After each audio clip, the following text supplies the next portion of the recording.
مجنون کو پتا چلا کہ لیلا خیرات کر رہی ہے، مجنون دوڑ پڑا اپنا کاسا لے کر، راستے میں دوڑتا ہوا وہ گر پڑا، سینے کے نیچے کاسا آیا، وہ بھی ٹوٹ گیا، لیکن اس نے صبر کیا، پہنچا فقیروں کی لائن میں کھڑا ہو گیا۔ لیلا نے سب کو خیرات دی، جب مجنون کی باری آئی لیلا گھر میں چلی گئی، خیرات نہیں دی۔ مجنون دیوانوں کی طرح، پاگلوں کی طرح عشق میں ناچنے لگا۔ اس سے کہا لوگوں نے کتنا بے وقوف ہے، جب تیرا نمبر آیا تو لیلا اندر چلی گئی، تجھے خیرات بھی نہ دی۔ اس نے کہا تمہیں کیا خبر، لیلا نے خیرات نہیں دی، اس نے بڑا کچھ دے دیا۔ وہ خیرات دے نہ دے، لیکن جب میری باری آئی لیلا نے ایک دفعہ دیکھا تو صحیح تھا نا، اے بس یہی کافی ہے محبوب، ایک نظر دیکھ لے یار، سب کچھ یہی سب کچھ ہے، یہی معراج ہے، یہی عشق ہے، یہی دیوانگی ہے۔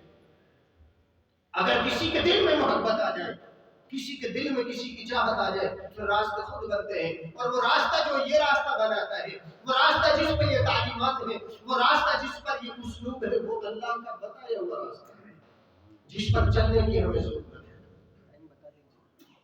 جس پر ہمیں چلنے کی ضرورت ہے۔ آج ہم بہت دور ہیں۔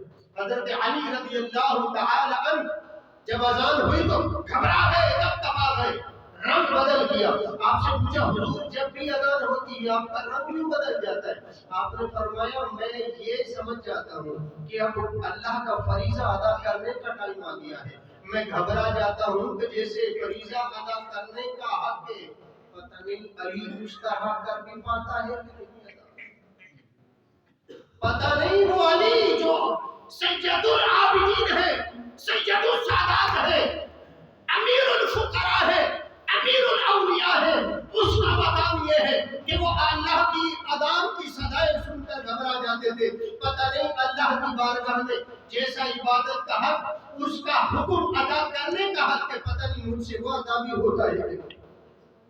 آج ہمارے حالات، اذانیں ہو رہی ہوتی، گپے، ٹیلی ویژن، فلمیں، گانے، باتیں، گپے، مختلف قسم کے احوال ہوتے رہتے، کاروبار ہوتے رہتے، ہم نہیں سمجھتے۔ اللہ اکبر۔ ایک بزرگ کو دیکھا بیمار تھے اور نزا کی حالت میں تھے، اذان ہونے لگی، چار بھائی اٹھ سے اچھلنے لگے، اذان ہوتی جا رہی ہے، چار بھائی سے اچھلتے جا رہے ہیں، اذان مکمل ہوئی، تھوڑا افاقہ ہوا، اس سے پوچھا کیا وجہ تھی، بدن کیوں چار بھائی سے اچھل رہا تھا؟ اس نے کہا میں خوف زدہ ہو گیا تھا، جب میں نے سنا اللہ اکبر اللہ اکبر، میں خوف زدہ ہو گیا۔ کیوں؟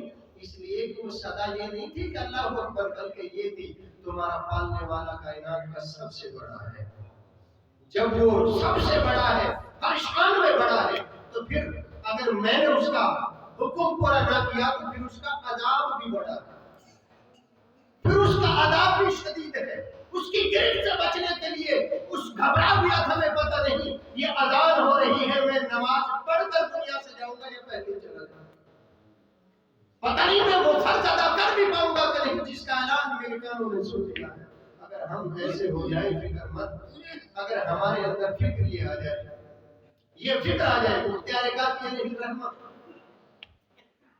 مختار کافی، ارے حبیب علیہ السلام کی لخت جگر نور نظر کی کیا بات کرے، سجدہ کرتی تو راتیں گزر جاتی، یہ تو ان کا کمال تھا۔ یہاں دہلی کے ولی قلندر مختار کافی علیہ الرحمہ نے 2 رکعتوں کی نیت باندھی تھی، ابھی پہلی رکعت کے سجدے میں گئے تھے کہ فجر کی اذانیں ہونے لگی، آپ نے سلام پھیرا، پوچھا کون ہے اذان پڑھنے والا؟ انہوں نے کہا حضور رات گزر چکی ہے، فجر کا وقت ہو گیا ہے، اور وقت ہوا کہ کچھ لمحات گزر چکے ہیں، ہم نے آپ کے لیے دیر کر رہے تھے، لیکن جب آپ سجدے سے سر ہی نہیں اٹھا رہے تھے ہم نے اذان پڑھ دی، کہیں فجر کا وقت نہ قضا ہو جائے۔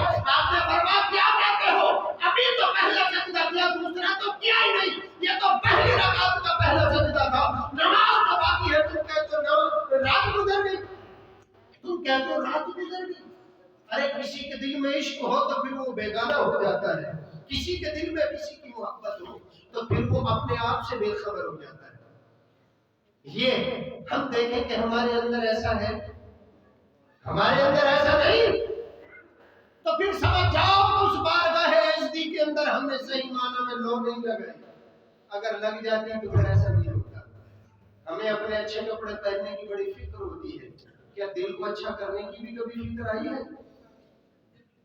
حضور حسن بصری علیہ الرحمہ دریا دجلہ کے فرات کے کنارے کھڑے تھے، حبیب اجمی علیہ الرحمہ پہنچ گئے، پوچھا مرشد گرامی کیا وجہ ہے کسی چیز کا انتظار فرما رہے ہیں؟ آپ کے مرشد نے فرمایا ہاں کشتی کا انتظار کر رہا ہوں، قائد میں سوار ہو کر دریا کے دوسرے کنارے ہیں۔ آپ نے فرمایا حضور آپ بھی انتظار کرتے ہیں؟ سمجھ لو حبیب اجمی اپنے مرشد سے بات کر رہے ہیں، کہہ رہے حضرت آپ بھی انتظار کرتے ہیں؟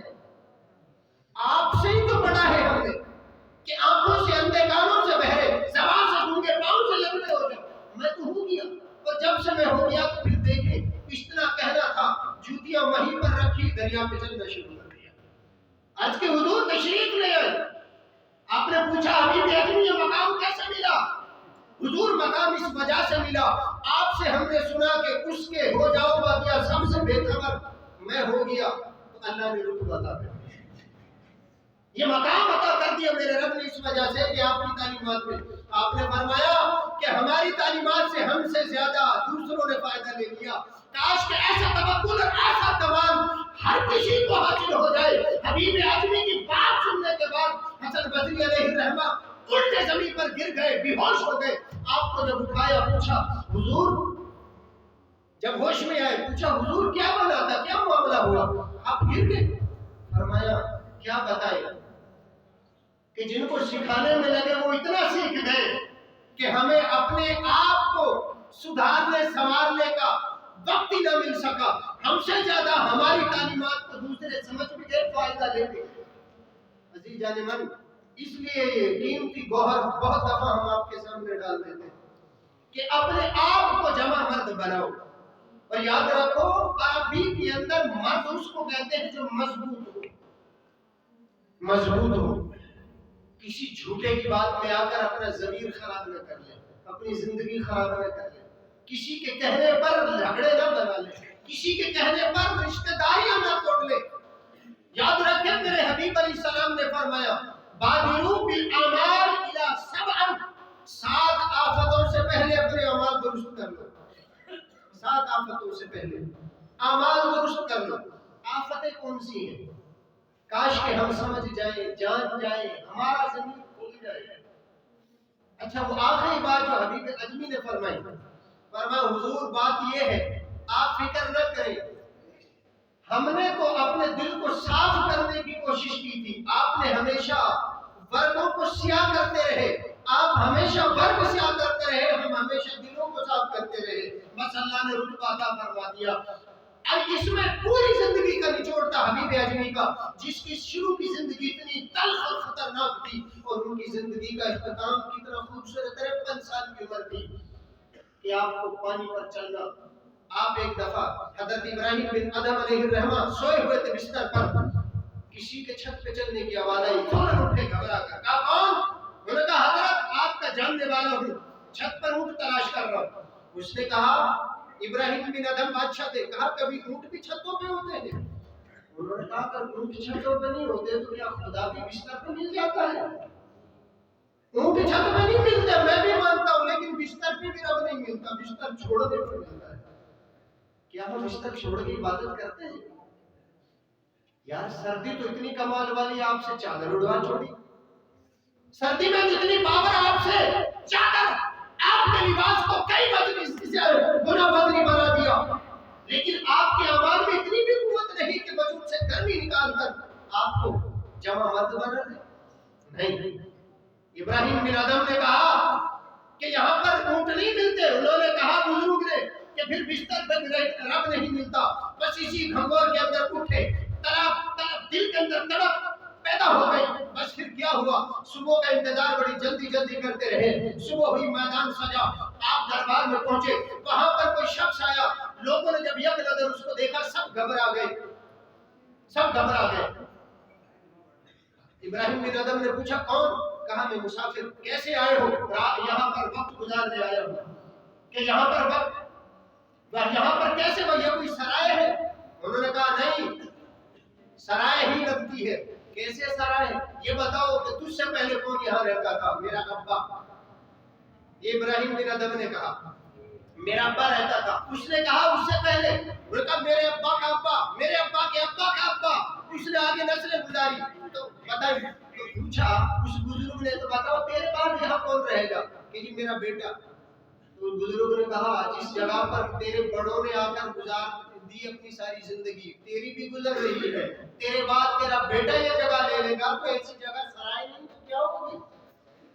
یہی تو سرائے کا کام ہے۔ بس اتنا کہنا تھا، غائب ہو گئے۔ دل کے اندر تہلکہ مچ گیا، رات کا دھنگور ابھی اترا نہیں تھا۔ دوسرا پھر سے واقعہ نمودار ہو گیا، پریشان ہو گئے۔ ابراہیم بن ادم، اللہ اکبر، ساری سلطنت کو ٹھوکر لگا دی۔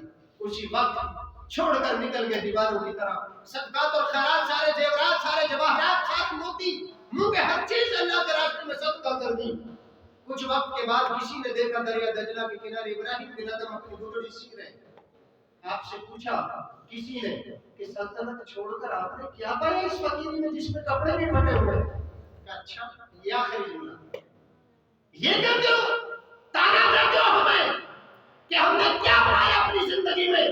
سنو دیکھو ہم نے کیا پایا۔ جس سوئی سے آپ اپنے کپڑوں کو سی رہے تھے، اسی سوئی کو آپ نے دریا میں پھینکا اور فرمایا مجھے سوئی لا کر دے دو۔ یہ کہا مجھے سوئی لا کر دے دو۔ ہزاروں مچھلیوں نے سونے کی سوئی اپنے منہ میں لے کر باہر نکال دیا۔ ہزاروں مچھلیوں نے۔ وہ شخص دیکھ کر حیران ہوا۔ ابراہیم بن ادم نے کہا مجھے سونے کی نہیں، مجھے میری سوئی چاہیے جو میں نے ابھی ڈالی تھی۔ اسی آسرے میں ایک چھوٹی مچھلی چھلانگ لگا کر باہر خشکی میں آتی ہے، آپ کے پاس آ کر گرتی ہے، آپ کو آپ کی سوئی دے دیتی ہے۔ آپ نے جواب دیا کہ دیکھو تم نے یہ سوال کیا تھا کہ ہم نے کیا پایا۔ جب ہم وہاں پر ہوتے تھے دنیا کے تخت تاج پر، لوگوں کے اوپر ہماری صرف خواب کی حکمرانی ہوا کرتی تھی۔ آج ہم نے اس سلطنت پر جو دنیا کی سلطنت کی ٹھوکر لگائی، تو آج صرف انسانوں کے ہی نہیں، جانور جو سمندر کی مخلوق ہے ان کے دلوں پر بھی آج ہمارا راز ہے۔ عزیز جانب یہ زندگی ہے، اسے زندگی کہا جاتا ہے۔ اگر یہ ہم نے گزاری، اسی کو صراط الذین انعمت علیہم کہا جاتا ہے۔ اگر اس زندگی کو ہم نے گزارا تو ہم یہاں پر بھی کامیاب ہیں، وہاں پر بھی کامیاب ہیں۔ اللہ سے دعا ہے رب کریم ہم سب کو ایسی زندگی بسر کرنے کی توفیق دے۔ اور عالیہ سے